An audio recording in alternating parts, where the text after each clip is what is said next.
기독교 강요 4권 12장 14항부터 21항에 걸쳐서 금식의 용도와 목적과 본질, 그리고 금식과 관련된 오류들에 대해서 살펴보도록 하겠습니다.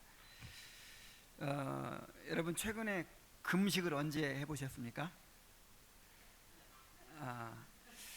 요즘에는 금식을 잘 안 하죠. 우리가 이제 초대교회 신앙 가운데서 잃어버린 것들이 여러 가지가 있는데 그 중 하나가 금식이에요. 초대교회에서는 금식을 많이 했습니다. 그런데 이제 오늘날에는 먹을 것이 너무 풍성해져서 그런지 금식을 잘 안 하고, 또 금식을 해야 된다는 필요성도 잘 못 느끼고 있는 것 같아요. 그래서 오늘 금식이 무엇인지, 또 금식이 왜 중요한지, 또 금식을 어떻게 해야 되는지, 그리고 이 금식에 대한 원리가 우리 신앙생활에 가르쳐주는 교훈이 무엇인지를 한번 살펴보도록 하겠습니다. 자, 14항을 한번 읽으면서 설명을 하겠습니다. 권징의 나머지 부분은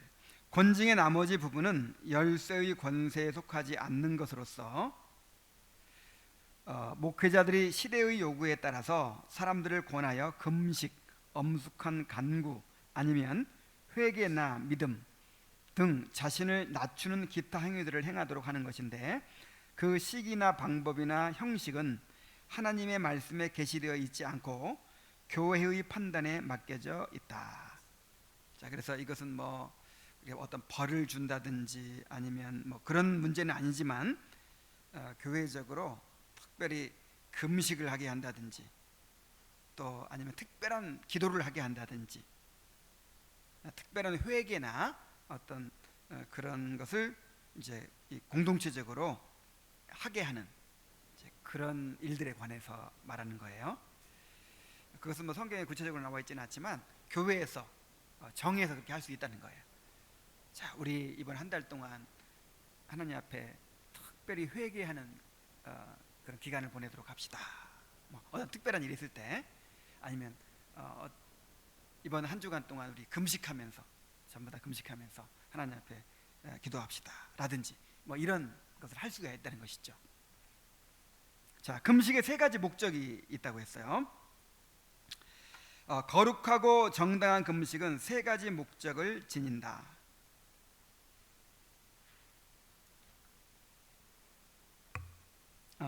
첫째는 육체를 약화시키고 제어하여 방종에 빠지지 않도록 하기 위하여 금식이 필요하다 그랬어요. 그러니까 이게 뭐냐면은 이 육신을 제어하는 거죠. 육신을 제어하는데, 우리가 이 육체와 영혼과 뭐 이런 것들이, 이것이 떨어져 있질 않아요. 이렇게 분리될 수가 없는 거예요. 그래서 육체가 영혼에 영향을 미치고, 또 영혼이 육체에 영향을 미치는 거예요. 그래서 육체 자체는 죄가 아니에요. 육체의 욕망 자체는 죄가 아니에요. 그런데 우리가 부패해 있기 때문에 그 욕망을 제어하지 않으면 그 욕망이 죄에게 지배를 받고 죄의 도구가 되어버려요. 식욕 자체가 죄가 아니죠.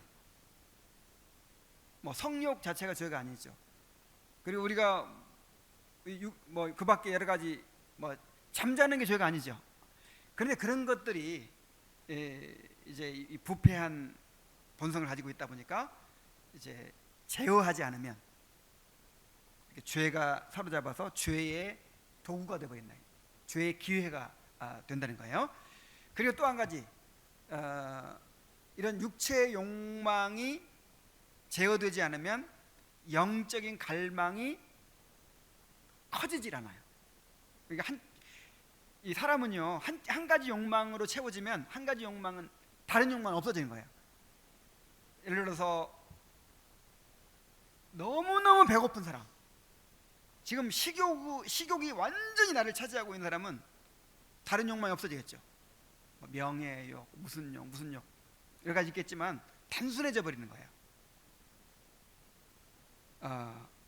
그것이 나를 딱 지배하기 때문에. 그래서 세상에 대한 즐거움, 뭐 아니면 뭐 무슨 내가 어떤 취미 생활, 뭐 어떤 그런 것이 내 마음을 가득 채워버리면 주님의 임재를 갈망하고 뭐 말씀을 사모하고 이런 것이 약해질 수가 있다 이 말이에요. 그래서 죄를 제어하고 그 다음에 또 영적인 열망을 더 집중하기 위해서 육체를 제어해야 될 필요가 있는 거예요. 육체를. 이것은 죄 죽임과도 관련이 있어요.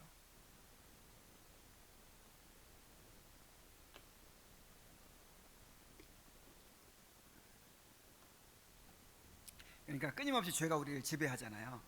그래서 죄를 끊임없이 죽여야 됩니다. 죄를. 밭에 농사를 지으면 계속 잡초가 돋아나죠. 그냥 나는 아무 짓도 안 했어. 아무 짓도 안 했는데 혼자 그냥 잡초가 막 나가지고 완전히 그냥 엉망진창이 돼버리잖아요. 한 일주일만 밭에 안 가도요 엉망진창이 돼버려요. 우리의 마음이 똑같아요. 그냥 무슨 큰 특별한 죄를 안 지어도 가만히 있으면 어떻게 돼요? 끊임없이 이 잡초가 막 번성해가지고 나를 지배해요. 이 죄의 성향이 나를 지배해요. 그래서 죄를 죽여야 돼요. 그런 것의 연장으로 이제 죄를 죽이기 위해서라도 육체를 제어해야 된다는 것이죠. 육체를. 그래서 육체를 약화시키고 제어하여 방종에 빠지지 않도록 하기 위해서 이제 금식이 필요하다는 것이죠. 그 다음에 두 번째로는 기도와 거룩한 목사들을 세우기 위하여. 내가 너무 줄여버렸네. 그러니까 이거 두 가지를 말한 건데 특별히 기도에 집중하기 위해서 금식할 필요가 있다는 거죠. 아까 제가 말씀드렸던 영적으로 집중하기 위해서 한 가지 욕망을 좀 이렇게 제어하는 것이죠. 그래서 오로지 기도에 집중하기 위해서 밥을 좀 조금 먹는다든지 안 먹고 막 오늘 말씀을 잘 듣기 위해서 오늘은 내 점심을 안 먹어야겠다 이렇게 하는 거죠. 예를 들어서 밥을 지나치게 막 실컷 먹었어요. 그러면 영적으로 집중이 안 되잖아요. 기도가 안 되고. 그런 원리죠. 그래서 기도에 집중하기 위해서 금식이 필요하고, 그 다음에 이제 목사를 세우는 목사 임직이 엄청 중요하죠. 목사가 생기면 교회 하나가 생겨지는 거예요. 목사 세우는 것만큼 중요한 일이 없어요. 그래서 바울은 목사 세울 때마다 금식했다는 거예요. 그래서 이런 목사를 세우는 그 중요한 일을 앞두고 이제 하나님의 은혜를 구하기 위해서 금식했다는 것이죠. 그래서 특별한 기도와 기도에 집중하기 위해서 혹은 거룩한 목사들을 세우기 위해서 이제 금식이 필요하고, 세 번째는 회개를 위해서 필요해요. 하나님 앞에 우리의 허물을 고백하고자 할 때 그의 앞에서 우리가 자신을 낮춘다는 것을 증거하기 위하여 금식을 사용하는 것이다. 그러니까 나를 낮추기 위해서 하는 거예요. 낮추기 위해서. 자, 세 가지 목적. 육체를 제어하기 위해서, 또 두 번째는 기도에 집중하기 위해서, 세 번째는 자기를 낮추기 위해서. 자, 첫 번째 목적은 공적인 금식에는 일반적으로 적용되지 않는다. 그렇죠. 육체를 제어하는 것은 사람마다 다 다르기 때문에 모든 사람이 똑같은 조건과 똑같은 건강 상태를 지니고 있지 않기 때문에 그러한 목적은 사사로운 금식에 더 적합한 것이다. 자, 두 번째 목적, 기도에 집중하는 것은 공적인 금식과 사적인 금식 모두에게 적용된다. 이건 개인적으로도 할 수 있고 교회적으로도 할 수 있어요. 그래서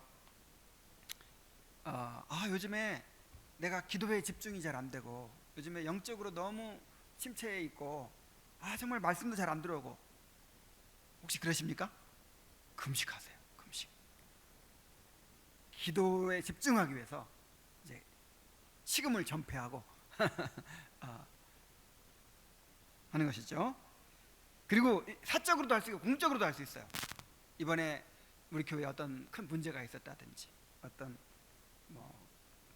그럴 일이 있을 때 우리 한 주간 동안 금식하면서 하나님 앞에 기도합시다. 이렇게 할 수 있는 거예요. 그 다음에 세 번째 목적도 마찬가지로 두 가지 금식 모두에게 적용된다. 사적인 금식, 공적인 금식 다 할 수 있다는 거죠. 회개할 때 하나님께서 전쟁이나 전염병이나 어떤 재난으로 나라를 치시는 일이 간혹 있기 때문이다. 이처럼 모든 사람이 채찍을 받으면 모든 백성이 자신을 책하고 죄를 고백해야 하는 것이다. 그래서 칼빈은 이런 그 하나님의 채찍에 굉장히 민감하게 이 얘기를 했어요. 그러니까 어떤 나라에 큰 기근이 든다든지 전쟁이 일어난다든지 전염병이 돈다든지 그럼 이거를 하나님의 채찍으로 징계로 인식을 하는 거예요. 그래서 이럴 때는 어떻게 해야 되죠? 우리 자신을 낮추고 회개하면서 자기를 돌아보고 해야 되겠죠. 그래서 그때 이제 금식을 선포하는 거죠. 우리 다 같이 금식합시다. 이제 우리 교회에 적용한다면, 예를 들어서 우리 교회 전체적으로 어떤 큰 재난을 만난다든지 그러면 그것도 하나님의 어떤 채찍으로 알고 또 금식할 수 있겠죠. 자, 16항을 봅니다. 금식과 기도. 금식은 자기를 낮추는 표시이므로 개개인들 사이에 사사로이 행해지기도 하고 공적으로 행해지기도 하지만 공적인 행사로 더 자주 행해진다.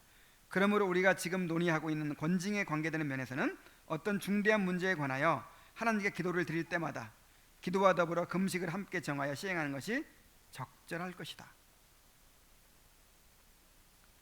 그래서 그 신뢰를 몇 가지 이제 보여주고 있는데요. 안디옥 교회에서 바울과 바나바가 금식했죠.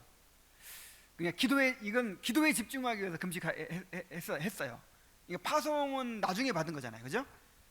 바울과 바나바가 주를 섬겨 금식할 때에 그랬죠. 그러니까 특별히 이제 기도에 집중하기 위해서 금식하면서 기도했던 것 같아요. 그때 하나님의 계시가 임했죠. 바울과 바나바를 따로 불러 세워라. 그래서 이제 파송을 했죠. 그 다음에 바울과 바나바가 교회들의 사역자를 지명할 때마다 금식했다는 거예요. 목사를 세우는 일이 너무 중요한 일이었기 때문에 정말 간절히 하나님의 은혜를 구하고 기도하기 위해서 금식하면서 그렇게 목사를 세웠다는 거예요. 그 다음에 누가복음 2장에 보면 안나라는 선지자가 나오죠. 과부된 지가 80년이 됐다 그랬어요. 과부된 지가 80년이 됐으니까 나이가 100살이 넘었을지도 몰라요. 결혼해가지고 과부된 지 80년이니까. 근데 성전을 떠나지 않고 주야에 금식하며 그렇게 주님을 섬겼다. 금식이 이 안나의 일이야. 그래서 이 안나의 금식도 기도에 더 집중하고자, 주님의 임재를 더 갈망하고자, 이 영적인 갈망 때문에 금식을 한 것이죠. 그 다음에 느헤미야의 금식이 있어요. 느헤미야 1장 4절에 느헤미야가 그 이제 수산궁의 그 페르시아의 고관이었잖아요. 술 맡은 관원, 아주 그냥 실세 중에 실세로 그렇게 참 잘 나가는 사람이었는데 그 예루살렘 성벽이 다 무너지고 성문이 소화되고 백성들은 고난받고 있다는 소식을 듣고 나서 제에 앉아서 베옷을 입고 그렇게 금식을 하면서 수일 동안 금식하면서 기도합니다. 이건 회개의 의미였어요. 그러니까 이게 지금 자기 민족의 죄 때문이었잖아요. 죄로 인해서 하나님한테 징계를 받은 거잖아요. 근데 느헤미야는 자기 개인적으로는 너무 지금 경건하고 또 복받아서 잘 살고 있지만 자기 민족의 죄를 자기의 죄로 동일시하고 그렇게 회개하는 의미로 금식을 했어요.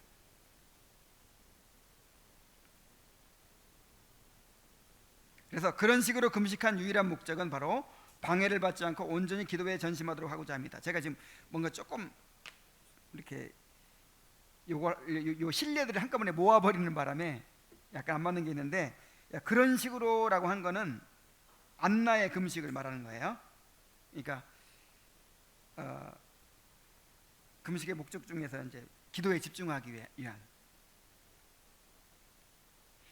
자, 위가 가득 차 있으면 우리의 마음이 하나님께 잘 올려지지 않고, 그리하여 진지하고도 간절한 자세로 기도에 이끌려 들어가 끈기 있게 기도에 임하기가 매우 어렵다는 것을 경험을 통해서 잘 알 수 있는 것이다.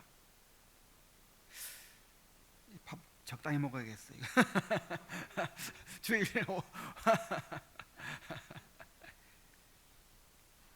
주일날 밥 적당히 먹어야 할 것 같아요. 금식은 기도를 돕는 수단이다. 금식이 그런 목적으로 시행되지 않으면 그것이 아무런 쓸모가 없어진다.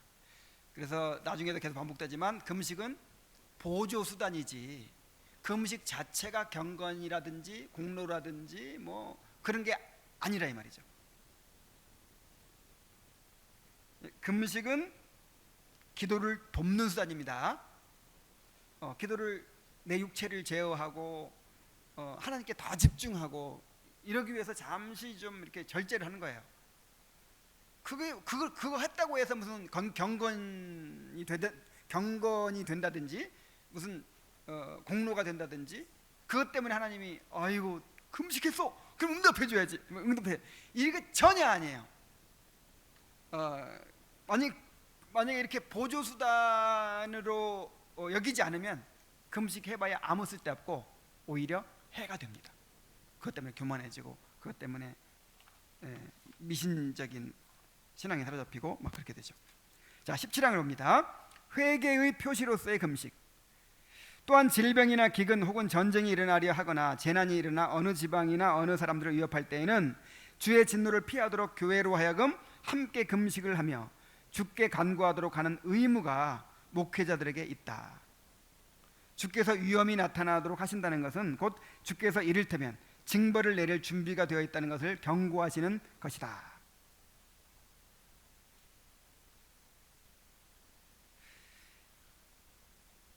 그러니까 우리가 이제 고난 가운데서 기뻐해야 된다는 말도 맞지만, 뭐 어떤 고난이 닥쳐도 기뻐해야죠. 그런데 고난 가운데서는요, 기뻐하기만 해서는 안 돼요. 난 괜찮아, 나는 뭐 믿음이 있으니까 괜찮아, 막 그리고 다 평안한 것처럼 막 보이고, 이거 교만이에요, 교만. 매를 때리면 어떻게 해야 돼요? 아파해야지, 그래야 때리는 맛이 나지. 고난 받을 때는 자기를 낮춰야 되는 거예요. 나를 돌아보고 그 다음에 주님께 긍휼을 구하고 울면서 간구해야 돼요. 그래서 목회자들에게 그런 의무가 있다고 여기 얘기했네요. 주의 진노를 피하도록 교회로 하여금 함께 금식하며 주께 간구하도록 하는 의무가 목회자들에게 있다. 그러므로 그 옛날 정죄를 받은 자들이 흔히 수염을 기르고 머리를 가다듬지 않은 채 검은 복장을 하고 간청함으로써 자신을 낮추어 재판관의 자비에 호소하였듯이, 우리도 하나님의 심판대 앞에 설 때 비천한 모습으로 하나님께 기도하며 그의 극심한 징계가 가시기를 간구하는 것이 하나님의 영광을 높이며 그의 백성들에게 덕을 세우며 또한 우리에게도 유익이 되는 것이다. 이것은 성경시대의 일반적인 관습이었는데, 요엘서나 또 그 사무엘이 사사로 사역했을 때나, 심지어 요나서에도 나와요. 니느웨 백성들도, 그 사람들은 하나님도 안 믿는 사람들인데도 회개하라고 막 요나가 전하니까 금식했죠.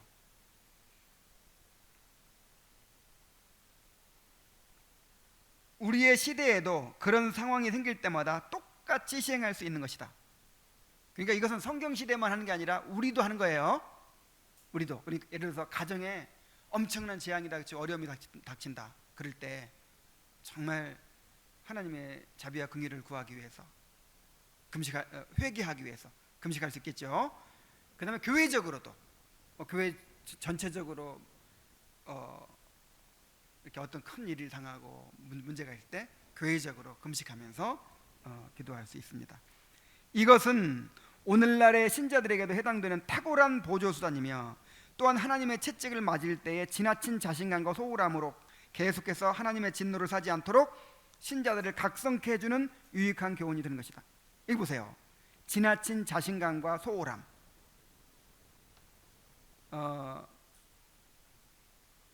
지나친 고난받을 때 지나친 자신감과 소홀함, 이 두 가지를 주의하시기 바랍니다. 자기가 무슨 믿음의 용사라고 안 아프다는 거야. 아니 하나님께서 아프게 하시려고 때리시면 아파야지. 주여 나를 불쌍히 여기소서. 대본에 이렇게 나와야지. 기도하게 하시는 거예요. 낮추시는 거예요. 그리고 소홀함이 뭘까요? 정말 고난받을 때는 기도하라고도 했고, 형통한 날에는 기뻐하고 곤고한 날에는 생각하라 그랬어요. 형통할 때는 하나님이 우리 귀에 속삭이신대요. 속삭여. 이게 잘 안 들려, 형통할 때는. 근데 고난 받을 때는 우리 귀에 대고 외치신대요. 크게. 그래서 고난 가운데서 하나님의 음성을 듣지 못하는 사람처럼 어리석고 미련하고 불쌍한 사람이 없어요. 매를 헛맞는 거잖아요. 그래서 고난 받을 때는 깨달아야 돼요. 정말 고난할 때처럼 잘 깨달아질 때가 없는 거예요. 그죠? 예를 들어서 내가 무슨 병만 들어도 이게 나를 돌아보게 만들어요. 요즘 내 생활을 돌아보게 만들고, 어떤 관계가 크게 안 좋아도 나를 돌아보게 만들고, 어떤 고통은 어쨌든 나를 돌아보게 만들어요. 이게 탁 쳤는데 손이 따끔해요. 그럼 어떻게 당장 돌아보잖아. 이렇게 돌아보고 생각하고 깨달아야 돼요. 그래서 지나치게 자신만만하지 마십시오. 그 다음에 소홀하지 마십시오. 고난을 통해 주시는 하나님의 그 채찍을, 또 하나님의 음성을 소홀히 듣지 마십시오. 그래서 금식이 아주 유익한 수단이 된다는 거예요. 그럴 때. 자, 18을 금식의 본질, 18항에 금식이 무엇인가에 대한 정의를 내립니다. 자, 금식이란 무엇인가? 여기서 우리는 금식을 그저 음식을 삼가고 절제하는 것만이 아니라 그것과는 좀 더 다른 것으로 이해한다. 경건한 자는 평생을 통틀어서 반드시 검소함과 진지함으로 절제된 삶을 살아야 하고, 그리하여 가능한 만큼 금식과 유사한 면모를 갖추도록 되어야 한다. 이야, 이거 놀라운 말을 했어요. 금식하면 그냥 밥을 좀 안 먹는다든지 절제하는 거, 요것만 생각하는데 그게 아니라 이 종말의 때를 살아가는 그리스도인의 삶 자체가 금식하는 삶이라는 거예요.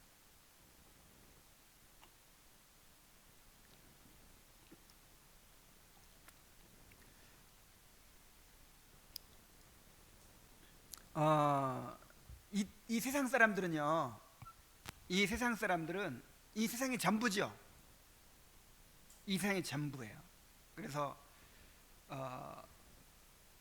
지금 내가 누리지 못하면 못 누리는 거예요. 그래서 한이 안 남으려고 그냥 한없이 먹었다 막 그러죠. 한없이 봤다, 한없이 뭐 누렸다. 그러니까 그 못 누리면 어떻게 된다는 거예요? 한이 남아요. 한이.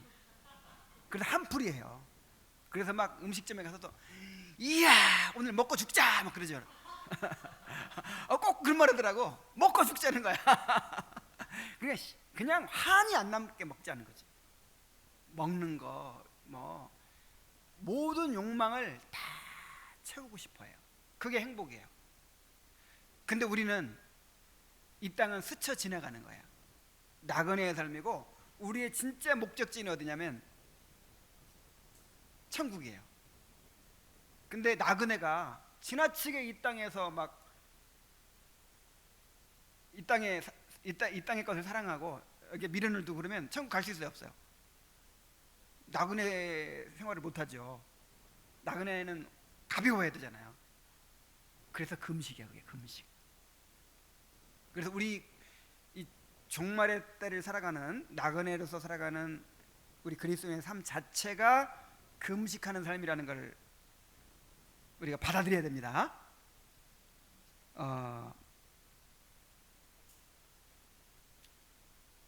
그래서 경건한 자는 평생을 통틀어서 반드시 검소함과 진지함으로 절제된 삶을 살아야 하고, 그리하여 가능한 만큼 금식과 유사한 면모를 갖추도록 해야 돼. 그러니까 늘 금식하고 있는 거예요. 늘 항상 금식하고 있어. 꼭 밥만 금식하는 게 아니야. 모든 걸 다 금식해요. 모든 걸. 자, 그 금식하는 삶을 보여주는 성경 구절이 있어요. 고린도전서 7장 29절 31절 한번 찾아봅시다. 우리 다 아는 구절이지만 고린도전서 7장 29절로 31절.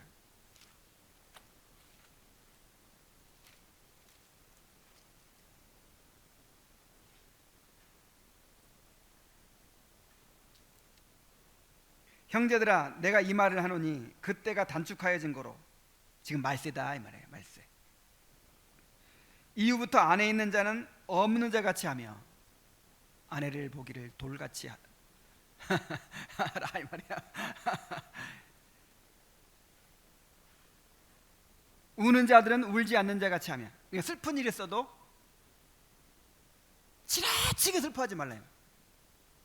그게 무슨 거기 너무 의미를 두고 슬픈 일 당해도 세상 사람처럼 지나치게 슬퍼하지 말아라. 그 다음에 기쁜 자들은 기쁘지 않는 자 같이 하며, 이게 또 뭐겠어요?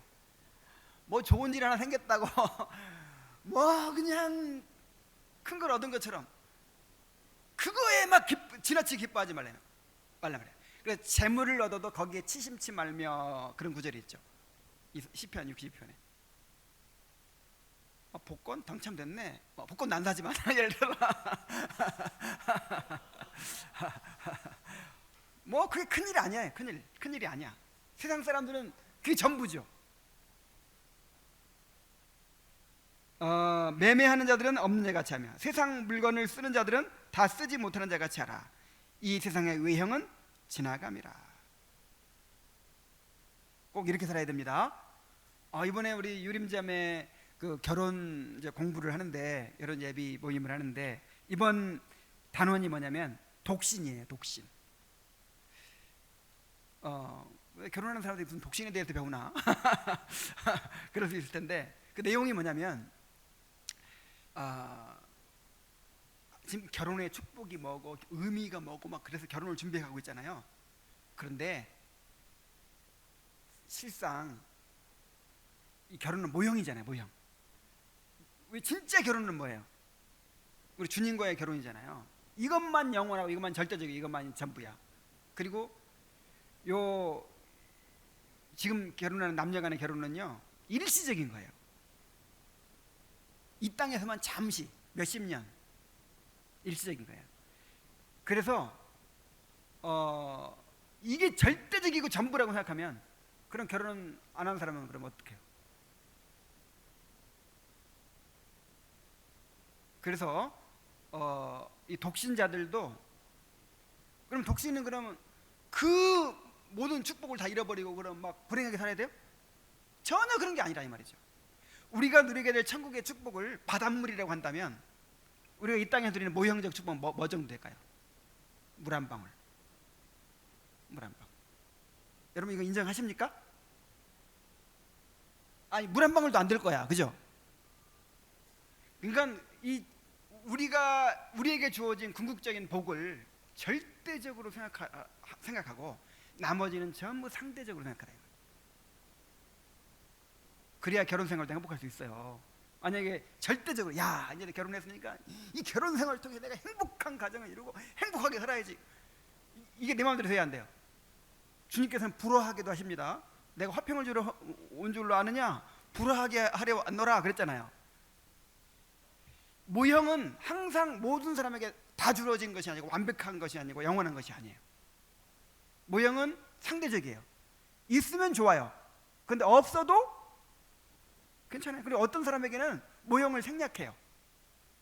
모형 준 다음에 원형을 주는 것이 이제 일반적이지만 어떤 경우에는 모형을 생략하고 그냥 원형을 줘요. 그럼 그 사람은 불행한 건가요? 그렇지 않다 이 말이죠. 그리고 결혼하는 사람 입장에서도 이게 절대적인 거 아니다. 그렇게 생각하라 이 말이죠. 그래서 아내 있는 자들은 아내 없는 자 같이 하고, 물론 아내를 누려야죠. 아내의 사랑을 누려야 되는데, 그 아우구스티누스가 그랬죠.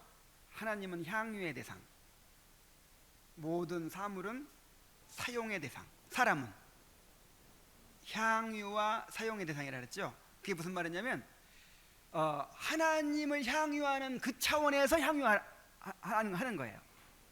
그러니까 만약에 하나님을 향유하고 있지 못하면 내가 아내를 절대적으로 향유하게 되겠죠.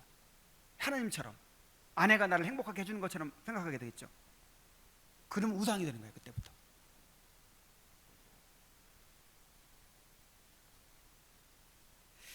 야, 정말 오늘날 이 시대를 살아가는 그리스도인들이 가장 회복해야 될 것이 바로 이런 부분이에요. 그러니까 그 자기 부인과 십자가와 내세에 대한 묵상, 요걸 잃어버렸다고 하잖아요. 그런 것처럼 이렇게 이건 바로 거기에 속한 거죠. 이 뭡니까? 평생을 금식하는 것처럼 살아가는 거. 금식하는 것처럼 살아가는 거. 그러니까 이제 우리 성화에는 죽임과 살림이 있잖아요. 이게 죽임에 속하는 거죠. 죽임에 속하는 거. 그러니까 저 천국의 영원한 영광을 바라보고 주님의 임재를 누리고 주님을 갈망하고 주님으로 인한 주님을 즐거워하고, 그것이 너무 크게 차지하기 때문에 이렇게 돼야 되는 것이지, 그것이 안 되면 이렇게 될 수 없겠죠. 자, 계속 봅니다. 그러나 여기에 덧붙여서 또 다른 종류의 금식이 있는데, 이건 이제 우리가 생각하는 그런 금식. 이는 일시적인 성격을 지니는 것으로 하루나 혹은 정해진 기간 동안 생활의 정상적인 섭생에서 벗어나며 평상시보다 음식 섭취를 더욱 줄이고 극심하게 절제하도록 스스로를 메어놓는 것이다. 이러한 금식은 세 가지로 이루어진다. 때와 음식물의 질과 음식물의 양일 것이다. 자, 금식의 3요소. 때, 음식의 질, 음식의 양. 그렇게 얘기했어요. 때란 금식을 하기로 작정한 본래의 목적에 부합하는 때의 금식을 시행해야 한다는 것이요. 그러니까 뭐 기간을 정해놓고 하는 것이죠. 그 다음에 음식의 질이란 모든 호사스러운 것을 피하고 아주 평범하고 천한 음식으로 만족한다는 것이요. 또 음식의 양에 대해서는 더 가볍게 섭취하고 더 적은 양을 먹으며 즐거움을 위해서가 아니라 오로지 필요를 채우는 정도만 섭취하는 것이다. 여기서 보니까 우리는 금식하면 그냥 무조건 안 먹는 것만 생각했는데, 그런 경우는 드물고 오히려 절제하는 걸 금식이라고 지금 얘기하고 있어요. 그러니까 안 먹는 거 안 먹기도 하고 아예 딱 끊기도 하지만, 나는 이게 더 현실적이라고 생각해요. 어떤 분들 보면은 직장 생활하면서 막 일주일씩 금식하고 그런 분들 봤어요. 우리 아버지도 일하면서 일주일 금식하시더라고요. 그러니까 또 집에서 그 주부들, 경건한 주부들 밥 다 하고 그냥 그렇게 하면서 막 3일씩 금식하고 막 그런 분들은 흔히 많죠. 그래서 과연 이게 물론 특별히 그렇게 해야 될 때도 있겠지만, 그러면 금식을 누가 할 수 있겠어요? 우리 저 세림 자매 같은 경우는 평생 금식 못하지. 그래서 이게 더 현실적으로 우리가 적용할 수 있는 방법이에요. 그래서 예를 들어서 고기를 나는 너무 좋아하는데 일주일간 고기를 안 먹고 풀만 먹겠다. 나는 1년 거의 금식이에요. 거의 풀만 먹거든요. 그래서 이제 어, 그 음식의 질도 이제 좀 이렇게 낮추고, 그 다음에 또 음식의 양도 줄이고, 그래서 최소한으로만 먹으면서 그렇게 이제 절제하는 것이죠. 그리고 이런 금식은 우리가 자주 할 수 있겠다는 생각이 들어요. 한번 해보시기 바랍니다. 한번 해보고 저한테 알려주세요. 나도 하게. 그래서 이건 이제 우리가 금식한다고 생각하니까 뭔가 이렇게 딱 절제하는 할 때 이 절제 자체가 목적은 아닌 거예요. 사실 자기 부인 자체가 목적은 아니잖아요. 뭐 하기 위한 거예요? 주님을 더 사랑하고 주님을 즐거워하기 위해서 절제하는 것이죠. 그러니까 내가 지금 금식을 지금 하고 있다 그러면 대신 뭘 해야 되는 거예요? 더 주님을 사모하고 주님께 더 주님을 갈망하고 주님께 더 기도하기를 추구하고, 이제 그러면서 이렇게 하는 거죠. 그것을 위해서 보조수단으로.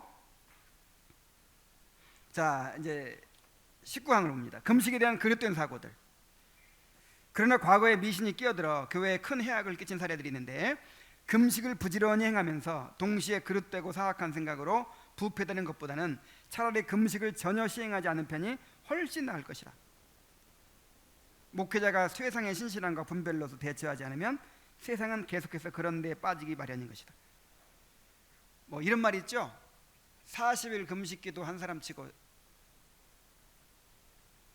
이게 좀 극단적인 말인데 40일 금식기도 한 사람 치고 제대로 된 사람 못 봤다, 뭐 이런 말이 있어요. 왜 그럴까요? 금식을 오해해서 그래요. 금식이 그냥 보조수단이라 그랬죠. 금식 자체로 아무런 경건도 아니고 공로도 아니고 그렇다고 그랬죠. 근데 그거를 이제 공로로 생각하는 거예요. 내가 하나님 앞에서 이렇게 금식을 했다, 그러니까 하나님 앞에 어떤 공로를 쌓았다, 그러니까 하나님 나한테 복 주셔야 될 그런 근거가 된다, 이런 식으로 생각하니까 40일 금식기도 정도 하면 그게 하나의 양력이 돼요. 그래서 어떤 부흥사 포스터 보니까 40일 금식기도 3회 이게 지금 공로로 생각한다는 거잖아요. 양력이 됐잖아요 지금. 이거는 그 사람 금식기도 해서 망한 거예요. 안 하는 이만 못하다 그랬잖아. 안 하는 이만 못하다. 절대로 여기에 빠지면 안 됩니다. 야, 어떤 사람은 기도 많이 한 것 때문에 망한 사람이 있어요. 별명이 낙타무릎이래. 그 교부들 중에 낙타무릎이 누구였죠? 갑자기 생각이 안 나네. 어쨌든 그래가지고 그분은 사람 만나면 아무개입니다. 이 사람은 무릎 걷어. 무릎을 걷어서 그 얼마나 자기가 기도를 무릎 꿇고 오래 했는지, 그래서 무릎이 낙타무릎이 됐다니까요. 그걸 보여주는 거예요. 그냥 사람만 만나면 무릎을 걷어서 보여주는 거예요. 금식 기도 많이 한 사람은 그 금식 기도가 자기 양력이야. 자, 첫째로 말할 것은 요엘 선지자가 가르치는 대로, 자, 옷을 찢지 말고 마음을 찢어야 한다는 것을 항상 가르쳐야 한다는 것이다. 곧 마음이 담겨있지 않고 자기의 죄에 대한 진정한 후회와 혐오와 진정한 굴복과 하나님을 두려워하는 데에서 나오는 진정한 안타까움이 담겨있지 않는 한 그런 금식은 하나님 앞에서 별 가치가 없다는 것을 사람들에게 가르쳐야 한다는 것이다. 사실 금식이 유익한 것은 다른 이유 때문이 아니라 오로지 그것이 마음의 그러한 상태에 덧붙여져 행해져서 그 마음을 돕는 하나의 부차적 보조수단의 역할을 하기 때문인 것이다. 그 마음을 돕는다, 요 말이 중요해요. 그러니까 내가 좀 마음을 낮추고 좀 마음이 가난해졌으면 좋겠어요. 그리고 하나님께 집중했으면 좋겠어요. 근데 금식이 도움이 된다 이 말이에요. 그냥 먹고 싶은 거 실컷 먹고 그냥 자고 싶은 거 실컷 자고, 이게 안 낮춰져요. 그래서 일정한 절제가 필요해요. 그래서 우리 그리스도인 삶은 절제와 근신의 삶입니다. 무슨 삶이요? 절제와 근신. 마치 금식하는 삶과 같아요. 그러니까 우리 그리스도인들은 자고 싶은 것 실컷 자고, 먹고 싶은 거 실컷 먹고, 하고 싶은 거 실컷, 그게 죄가 아닐지라도, 정당한 욕구일지라도 그래서는 안 돼요. 이게 제어해야 돼요. 제어를 해요. 건강을 위해서도 80%만 먹어라 뭐 이런 말이 있잖아요. 그 말 있듯이 뭐든지 제어하는 게 필요해요. 그래서 이 마음을 낮추고 가난하게 만들고 정말 주님만 갈망하기 위해서 금식을 보조로 하는 건데, 그런 마음이 없이 외적으로 그냥 금식만, 나 금식한다, 이렇게 막 사람한테 보이려고 하고 자랑하려고 하고, 그리고 내 스스로 자기 만족, 이 자기 만족도 있어요. 비밀로 하지만 자기 만족. 아 그래, 아 내가 일주일 채웠다, 아 얼마나 뿌듯하고. 저도 옛날에 청년 때 막 금식을 굉장히 자주 했어요. 막 일주일씩도 했어요. 근데 그게 막 내 영적으로 지금 생각하면 도움이 되질 않았던 것 같아요. 왜냐하면 그게 나중에 자기 자랑이 되고 만족이 돼요. 야 내가 이렇게 했다, 이런.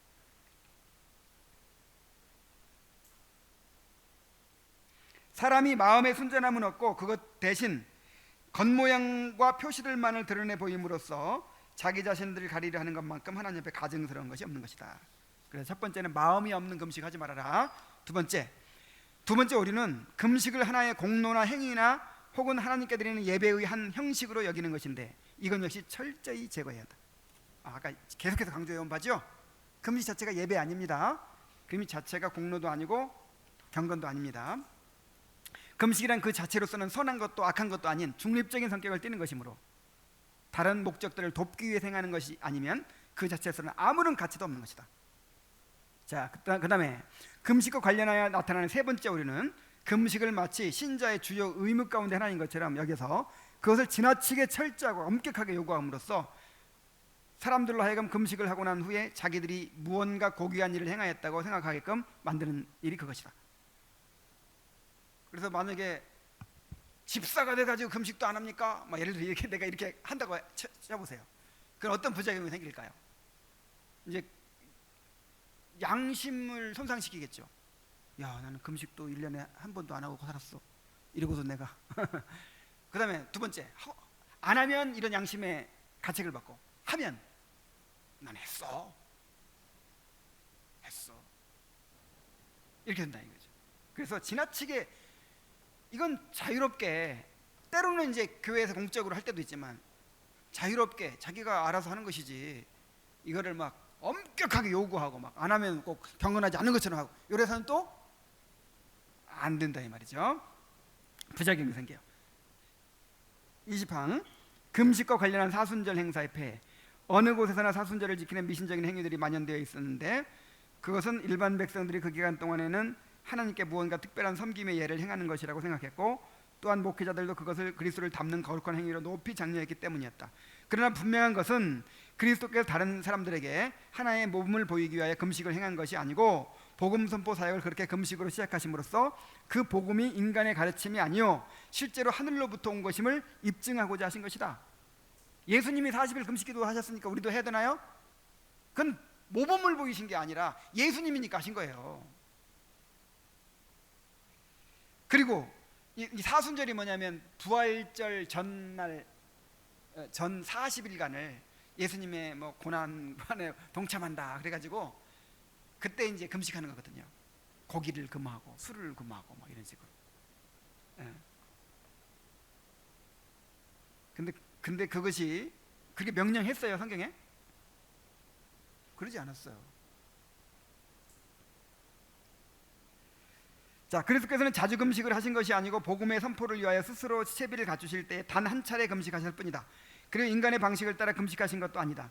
사람들로 하여금 자기의 모범을 따르도록 하시기 위하여 금식하셨다면 아마도 인간의 방식을 쫓아서 행하셨을 것이다. 그는 사람들로 하여금 그를 모방하려는 열심을 품게 하고자 하신 것이 아니라 오히려 모든 사람들로 하여금 그를 우러러 높이도록 하고자 그렇게 하신 것이다. 마지막으로 그리스도께서 금식을 행하신 이유는 모세가 여호와께로부터 율법을 받을 때 금식을 행한 이유와 다른 것이 아니다. 모세에게 그런 이적이 일어나서 율법의 권위를 세운 사실을 볼 때 그 일이 그리스도에게서도 없어서는 안 되는 것이었다. 모세의 시대 이후로 모세의 모범을 따른다는 구실로 이스라엘 백성들 중에 그런 금식의 형식을 세우려는 시도가 전혀 없었다. 그러므로 금식을 마치 그리스도를 따르는 행위로 정당화시키고 그렇게 꾸미는 것은 그야말로 미신으로 가득한 그릇된 열심에 지나지 않는 것이다. 그래서 예수님이 40일 금식하셨으니까 나도 예수님처럼 40일 금식 기도해야겠다. 뭐 그러라고 금식하신 거 아니라 이 말이죠. 그리고 예수님이 40일간 금식하시고 뭐 했으니까 사순절 내가 지켜야겠다. 이것도 성경의 명령이 없어요. 자, 이런 걸 하면 좋을 것 같죠. 뭐 좋을 수도 있어요. 근데 대부분 우리의 죄성이 있기 때문에 오히려 그리스도의 십자가를 가리우는 것이 돼요. 오히려. 그러니까 내가 금식하고 금욕 생활하고 뭐하고 하면서 사람이요 이걸 의지한다니까요. 내가 이렇게 했으니까 하나님이 나한테 더 은혜 주실 거야. 그러면 지금 뭘 가리는 거야? 주님의 은혜를 가리는 거예요. 은혜는 어디서 와요? 어디서? 그리스도로부터 와요. 그러니까 아무리 좋은 거라도 그리스도를 가려버리면 그게 죄가 되는 거예요. 그래서 사순절을 지키고 고난주간을 지키고 부활절을 지키고 막 이러면 더 막 좋을 것 같은데, 물론 좋을 수도 있어요. 다 뭐 나쁜 건 아니에요. 근데 대개는 인간의 죄성으로 인해서 이렇게 오히려 그리스도에게 더 집중하지 못하게, 그리스도 때문에 금식하는데 그리스도를 오히려 가려버리는 결과를 가져오는 경우가 많다 이 말이죠. 그래서 성경에서 그런 걸 지키라고 하지 않은 거예요. 그리고 이제 또 어떤 결과가 있냐면, 그 사순절을 지키잖아요. 사순절 고기 안 먹고 술 안 먹고 이렇게 하잖아요. 대신 다른 걸로 실컷 먹어요. 그 이슬람에도 라마단이라는 게 있어요. 낮에는 안 먹고 밤에만 먹는 거. 낮에 금식하는 거야. 낮에는 아무도 안 먹어. 얼마나 경건합니까? 대신 밤에는 그냥 완전히 막 잔치를 벌이는 거예요. 막. 라마단 기간이 오히려 잔치 기간이야. 타락하는 기간이야. 그 막 낮에 안 먹은 거 대신 밤에 그냥 한풀이 하는 거지. 막 엄청 막 먹는 그런 것처럼 이 사순절이라든지 뭐 이렇게 지킨답시고 이렇게 뭐 이제 안 먹고 절제하고 하는 대신 다른 좋은 거 막 다른 거 막 실컷 먹고 막 그러면서 더 부패해져 갔다 하는 내용이 이제 21 항이에요. 그래서 이제 마치죠.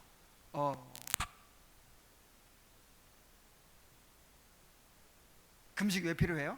금식의 목적 세 가지. 육체를 제어하기 위해서, 그 다음에 기도에 집중하기 위해서, 그 다음에 회개의 표시로 하는 것이고, 이것이 경건이나 예배나 공로가 되어서는 안 되는 것이고, 반드시 보조수단으로만 사용되는 것이다 하는 것을 기억하고, 특별히 꼭 그래 시간 정해서 하는 것만 금식이 아니라 우리 그리스도인의 삶 자체가 이 절제와 근신을 내려놓을 수 없는 그런 평생의 삶이 금식하는 삶이다라는 것을 기억하시기 바랍니다. 그래서 때때로는 오히려 이렇게 가난하고 그냥 겨우 먹고만 사는 이것이 오히려 축복이더라고요. 축복. 아이고 이번에도 우리 집 막 물이 막 여기저기 해. 우리 집이 그냥 말이 아니야. 그러면서 야 그래 나그네지 나그네.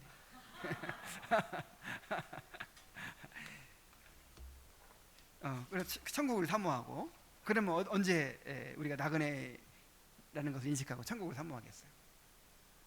금식하는 삶을 살고 또 때때로 금식도 하고 그렇게 삽시다. 기도하겠습니다. 하나님 아버지,